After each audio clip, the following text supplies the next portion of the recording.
Bullies filmed a deaf black girl crying outside a restaurant, and when the video reached Jake Thunder Morrison, they had no idea they had just attracted the wrong kind of attention. "Look at her crying like a baby," laughed Brandon Mitchell, holding his cell phone close to the 8-year-old girl's face. "Hey, deaf princess, where's your mommy?" The camera captured every tear rolling down Lily's cheeks as she tried to hide behind the trash can at Mickey's Burger. The other 3 boys surrounded the little girl like hyenas. "She can't even hear us making fun of her." Tyler laughed, pushing her lightly. "She's like a broken doll." Lily had just gone out to throw away the trash while her mother, Grace, finished cleaning the tables at the restaurant where she worked as a night cleaner. It was almost 10 p.m. in Riverside Falls, a small town where everyone knows everyone else, and where some people think they know everything. "Let's see if she can scream." Brandon laughed, slapping the girl on the shoulder. The cell phone continued recording while Lily tried to form desperate signals with her hands, begging them to leave her alone. "What's with the hand gestures?" Tyler mocked, grotesquely imitating her movements. "It looks like she's having a seizure." What these 4 sons of respectable families in town didn't know was that, 150 kilometers away, Jake Morrison had just finished his shift at the auto repair shop when his cell phone vibrated. The message in the veterans group said, "Has anyone seen this? This can't go unnoticed." Jake opened the video and his face instantly hardened. Those boys laughing at the girl, that humiliation being filmed for entertainment. Jake knew this kind of gratuitous cruelty all too well. But what really made the 45-year-old veteran's blood run cold was when the camera captured the child's face more clearly. Those eyes, that expression of fear mixed with resignation. Jake dropped his phone and ran to the bathroom, where he vomited violently. Lily was identical to his daughter Emma. Same age, same condition, same helplessness. Emma had died 3 years ago in an accident that Jake still blamed himself for not being able to prevent. With trembling hands, Jake typed a message in the Iron Brotherhood chat, a group of more than 80 veteran motorcyclists spread across 5 states. "Brothers, I need you. It's about a child. It's personal." Meanwhile, Brandon posted the video on TikTok with a caption, "We found a broken robot #deaf #fail #Riverside." Within 2 hours, the video had 50,000 views and hundreds of comments celebrating the joke. What those spoiled kids couldn't even imagine was that they had just filmed their own sentence. Jake Morrison wasn't just a retired army mechanic. He was the kind of man who carried unfulfilled promises and unhealed pain, waiting for just such an opportunity to channel all his guilt into something constructive. If this story of injustice against a defenseless child touched your heart, don't forget to subscribe to the channel, because what happened when 40 bikers found out who these bullies were will show you that there are consequences for those who choose to torture the most vulnerable. While Jake typed frantic messages to his biker brothers, Brandon Mitchell was at home posting stories on Instagram, laughing at the 150,000 views the video had already racked up. "Man, I went viral with that retard," he laughed to Tyler over FaceTime, showing him the growing numbers. "Dude, the comments are hilarious." Tyler replied, reading them aloud. Someone wrote "poor broken robot" with a skull emoji. Another said they should lock her up in a special school. What these 16 and 17-year-olds didn't know was that Grace Morrison had come home from work at 11:30 p.m. to find Lily sitting on the floor of her bedroom, rocking back and forth, a repetitive movement she made when she was extremely distressed. "What happened, sweetheart?" Grace asked in sign language, kneeling beside her daughter. But Lily just pointed to her mother's cell phone, where a notification showed that someone had tagged them in the viral video. Grace watched the video once, twice, 3 times. With each repetition, her anger grew exponentially. Seeing her daughter being humiliated, hearing those cruel laughs, witnessing the total indifference to a child's vulnerability, Grace ran to the bathroom and vomited from nervousness and outrage. "Mommy will take care of this," she promised in sign language, hugging Lily. But inside, Grace knew she was alone. A single mother, a cleaning lady, without the resources to hire a lawyer or do anything against the most powerful families in town. Brandon Mitchell was the son of the owner of the largest car dealership in the region. Tyler was the sheriff's son. The other 2 boys came from families that controlled the local bank and the main real estate agency. In Riverside Falls, these people were practically untouchable. The next morning, Grace received a call from the school. "Grace, I need to talk to you about Lily," Principal Thompson said awkwardly. "Some parents are concerned about her exposure on social media." They think it could be disruptive to the school environment. Disruptive. Grace almost shouted into the phone. My daughter was humiliated, and now you want to blame her? It's not that, Grace. It's just that, maybe it would be best for her to stay home for a few days until the situation calms down. Grace hung up the phone, shaking with rage. They were punishing the victim while protecting the bullies. Brandon and Tyler continued to attend classes as usual, being congratulated by their classmates for their epic prank. Meanwhile, 150 kilometers away, Jake Morrison hadn't slept all night.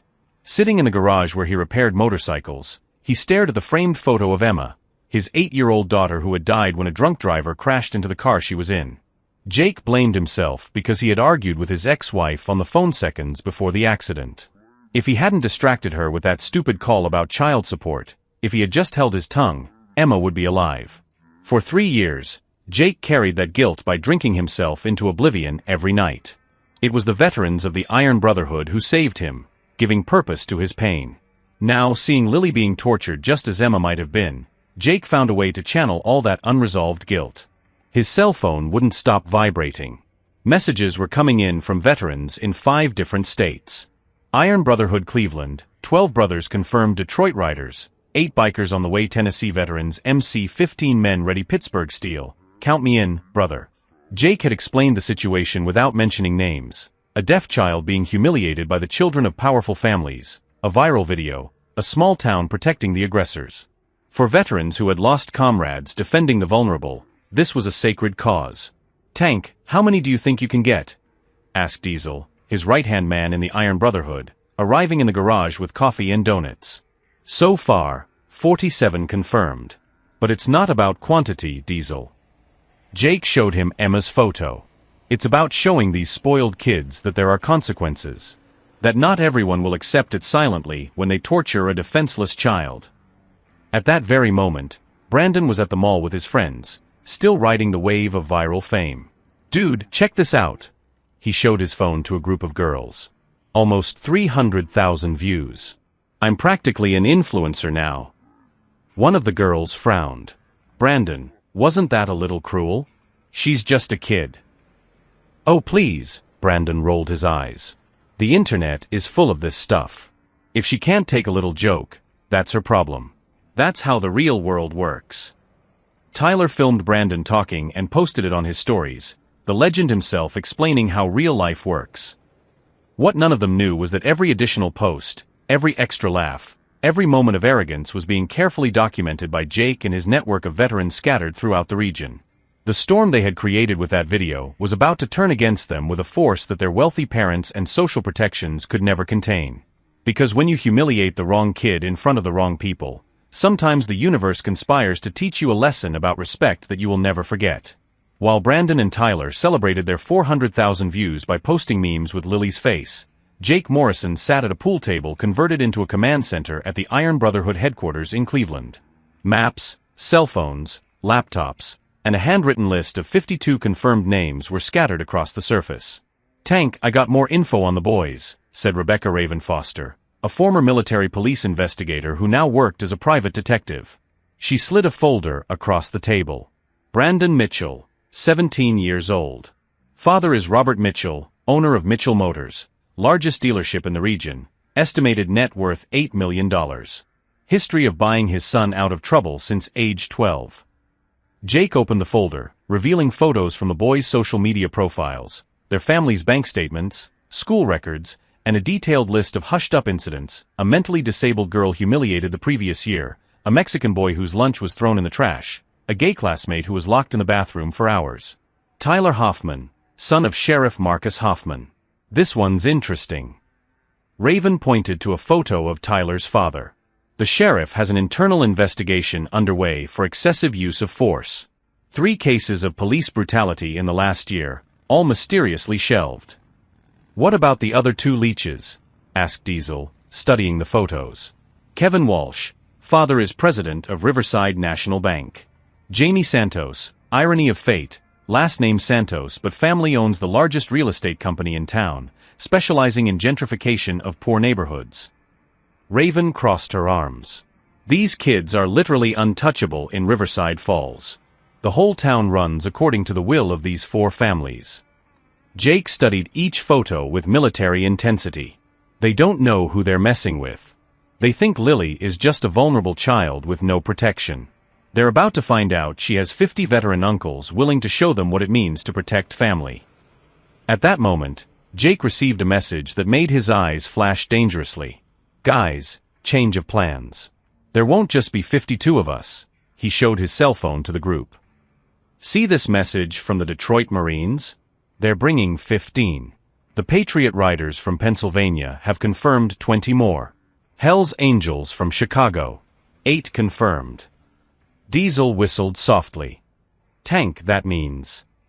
It means we're going to show up in Riverside Falls with almost 100 veteran bikers. A show of force that little town has never seen in its life. Jake stood up, walking over to a board on the wall with photos of veterans killed in combat. In the center was a photo of his daughter Emma. But it's not about intimidation. It's about showing a child that she's not alone. And showing 4 privileged families that there are consequences for those who torture the defenseless. Meanwhile, in Riverside Falls, Lily's situation was getting worse exponentially. Grace came home from work to find her daughter hiding under the bed, clutching a note that one of her classmates had given her during recess. Your retarded daughter is famous. How embarrassing, right? Better move out of town before she becomes a national joke. Lily, sweetheart, look at mommy, Grace said in sign language, kneeling beside the bed. We'll get through this, I promise. But inside, Grace was desperate. She had received 3 calls that day, one from her supervisor at work saying that it might be best for her to take a few days off until the situation normalized, another from the apartment owner concerned about the negative exposure for the building, and a third from an unknown number with a male voice saying horrible things about her daughter that she preferred to forget. Brandon, meanwhile, had discovered Lily's address through the comments on the video and decided to pay her a visit to get more content. Tyler filmed while he posted on his stories. Guys, I found out where the deaf robot girl lives. How about we surprise her? Within minutes, hundreds of comments were encouraging him, go for it. Film more. Make her cry again. What Brandon didn't know was that Rebecca Raven Foster had discreetly hacked the 4 boys' cell phones the moment they posted that story. Every message, every location, every malicious plan was being monitored and documented in real time. Tank, you need to see this now. Raven showed him the laptop screen. The sheriff's son just posted Grace's address on Instagram. They're planning to go to her house tonight to film more content. Jake felt murderous rage rise up his spine. How many veterans do we have in the area who can get there today? Detroit is 2 hours away. Cleveland, 3 hours. Pittsburgh, Diesel checked his cell phone. Tank, I can get 12 men to Riverside Falls by 8 p.m. Make it happen. Now. Jake typed furiously in the veterans group chat, code red. Child in imminent danger. Everyone who can get to Riverside Falls today, leave immediately. This is no longer about justice, it's about protection. At 6:30 p.m., Brandon, Tyler, and the other 2 were climbing into Brandon's father's truck, equipped with charged cell phones and the typical arrogance of those who have never faced real consequences in life. Guys, let's sneak up on them and film their reaction. It's going to be epic. Brandon laughed, driving toward the address he had posted publicly.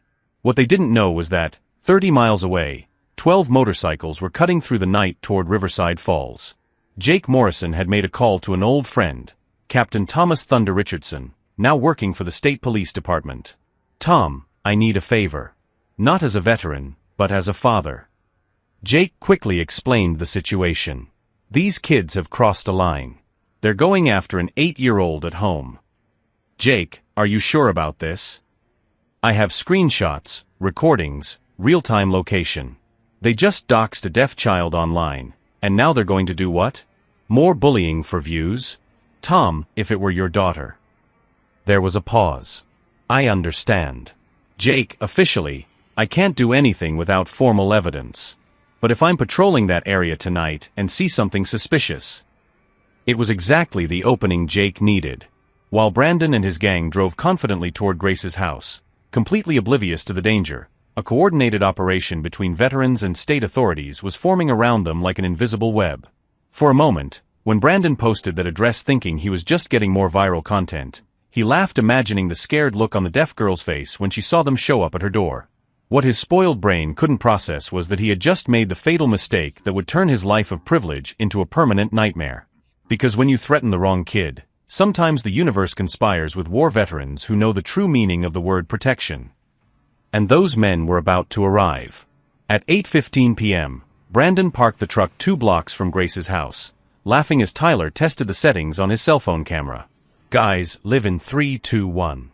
Hey, everyone. We're here at the famous deaf girl's house. Let's give her a naughty scare. Man, imagine her face when we ring the doorbell and she can't hear it.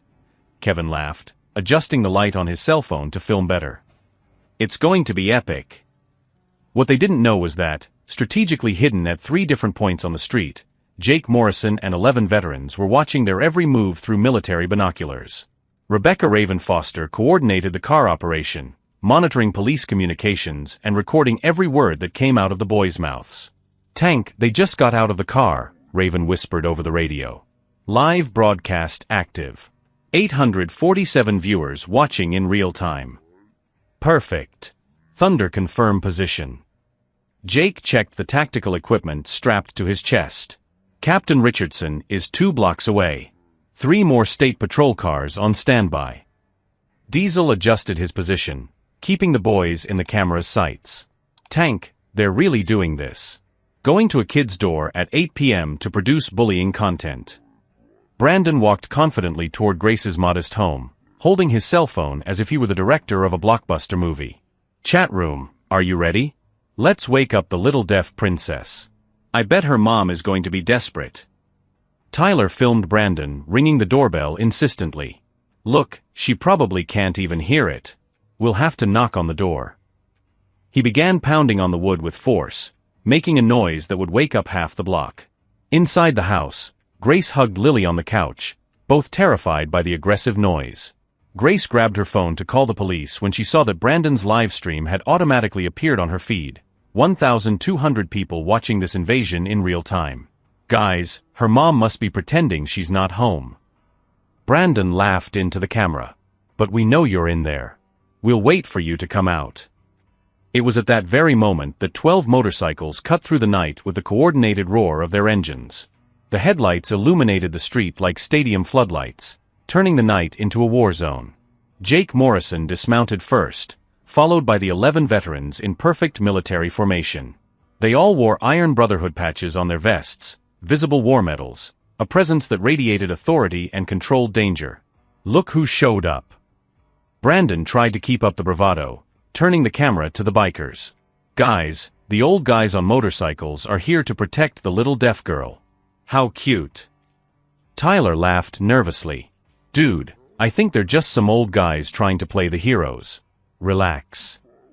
Jake walked slowly toward Brandon, his physical presence intimidating without a single word. The ensuing silence was broken only by the sound of military boots on the asphalt and the nervous breathing of the boys. "Brandon Mitchell," Jake said calmly, stopping half a meter away from the boy. "Son of Robert Mitchell, owner of Mitchell Motors. Student at Riverside High School. 17 years old. Lives at 247 Maple Street." Each word came out as precise as a sniper's bullet. Brandon's blood ran cold. "How do you know?" "Tyler Hoffman. Son of Sheriff Marcus Hoffman. 16 years old." Jake turned to Tyler, who had instantly stopped filming. "Kevin Walsh, Jamie Santos. Banking and real estate. Powerful families." Jake smiled coldly. "You think you messed with a helpless child? You're wrong." Rebecca got out of the car with a laptop, connecting it to a Bluetooth speaker. "Guys, let's hear some interesting things you said today." Brandon's voice echoed down the entire street. "Man, I went viral with that retard." Followed by Tyler's laughter. "The comments are hilarious." Someone wrote, "Poor broken robot." Neighbors began to come out of their houses, drawn by the sound. Cell phones recording. Brandon's live stream, which he had forgotten to turn off, now showed his own humiliation to 2,000 shocked viewers. No, no, no.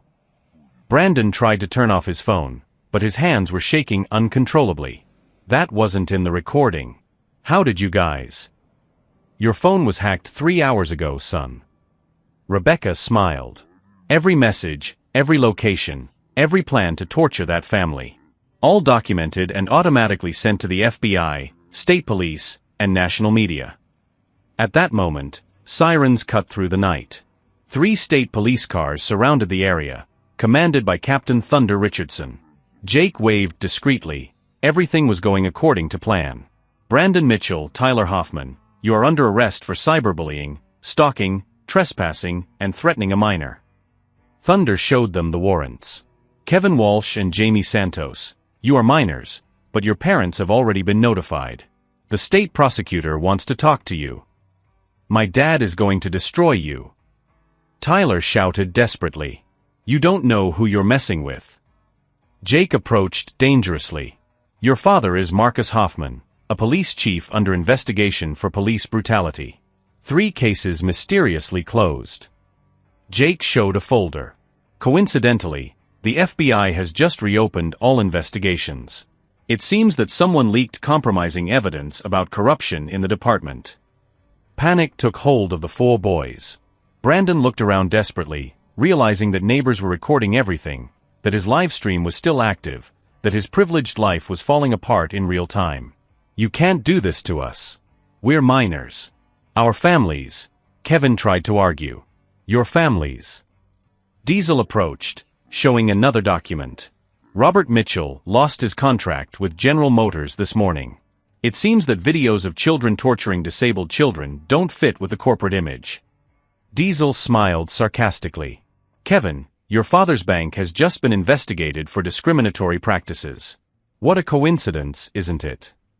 Rebecca checked her laptop. Jake, the national press has arrived.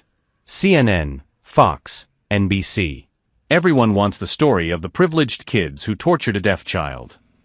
By this point, Brandon was crying openly, Tyler had vomited from nervousness, and Kevin and Jamie were hugging each other desperately.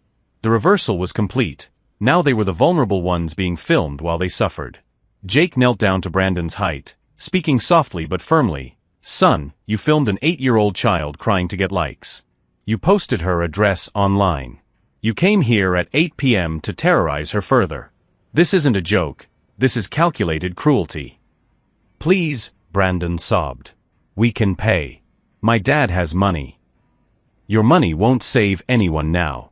You messed with the daughter of a war hero. You messed with a child who has a family of 80 veterans spread across 5 states. Jake stood up. Starting today, you're going to find out what it's like to live being judged by the color of your skin, your condition, your origin. You're going to find out what it's like to have no protection when the whole world sees who you really are. Thunder finished the arrests as ambulance sirens approached. Tyler had fainted from shock. Brandon's livestream, still active, showed his total collapse to 5,000 viewers who watched justice being served in real time. Jake looked over at Grace's house, where she and Lily were watching from the window. He waved gently, signaling that they were safe now. Lily waved back, smiling for the first time in days. This is how you protect a family, Jake murmured to his veteran brothers. This is how you teach respect. As the police cars drove away with the 4 broken boys, Jake knew that the real storm was just beginning, because when you humiliate a child in front of veterans who have lost brothers defending the defenseless, the consequences go far beyond a simple night in jail. 6 months later, Brandon Mitchell sat alone in the cafeteria of the community school he had been transferred to after being expelled from Riverside High. His table remained empty as he ate a cheap sandwich, watching other students avoid him like the bubonic plague. Mitchell Motors had gone completely bankrupt after all corporate contracts were canceled. The video of Brandon torturing Lily became a case study at universities on cyberbullying and corporate responsibility. Robert Mitchell now worked as a salesman at a used car dealership 3 towns away. Son, did you get any responses from universities? Robert asked in a tense phone call. Stanford, Harvard, Yale. They all rejected you. They say you represent a reputational risk. We'll have to try community colleges. Brandon hung up without answering. At 18, he had discovered the real weight of consequences, something his parents' money had never allowed him to experience. Tyler Hoffman was even worse off. His father had been fired from the police force after a federal investigation revealed years of corruption. Recordings of Tyler celebrating Lily's torture were used as evidence of a toxic family environment in the trial. Now Marcus Hoffman worked as a night security guard at a supermarket, while Tyler repeated the school year after months of mandatory therapy. Kevin and Jamie simply disappeared from Riverside Falls. Their families sold everything and moved to other states, trying to escape the mark of shame they would carry forever. Meanwhile, Grace Morrison, she had officially changed her last name to honor Jake, was beaming during Lily's graduation from the special program for gifted children. At age 9, Lily was fluent in 3 sign languages and had been accepted into the talent program at State University. Lily is going to study art and technology, Grace explained to Jake, who proudly accompanied her to the ceremony. She wants to create apps that connect deaf children around the world. Jake had fulfilled his promise in a way he never thought possible. Not only did he protect Lily from those bullies, he became the father she never had.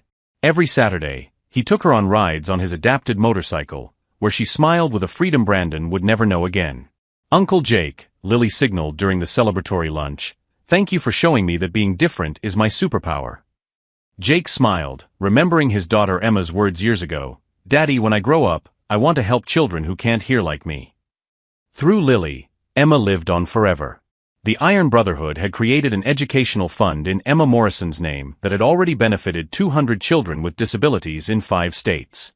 Grace had graduated with a degree in psychology and now worked as a counselor specializing in childhood trauma, using her experience to help other families.